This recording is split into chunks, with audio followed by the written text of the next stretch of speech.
சமூக ஆர்வலர் சோனம் வாங்சுக் மீதான தேசிய பாதுகாப்பு சட்ட நடவடிக்கையை ரத்து செய்து மத்திய உள்துறை அமைச்சகம் அறிவித்துள்ளது.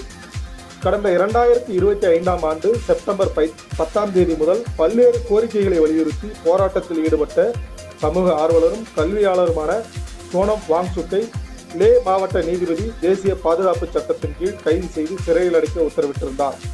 இதையடுத்து வாங்சுக் கடந்த 2025ஆம் ஆண்டு செப்டம்பர் 25ஆம் தேதி கைது செய்யப்பட்டு சிறையில் அடைக்கப்பட்டார். இந்நிலையில் லடாக்கில் இயல்பு நிலை திரும்ப கொண்டு வரும் வகையில் அவர் மீதான தேசிய பாதுகாப்பு சட்ட நடவடிக்கையை ரத்து செய்வதாக மத்திய உள்துறை அமைச்சகம் அறிவித்துள்ளது.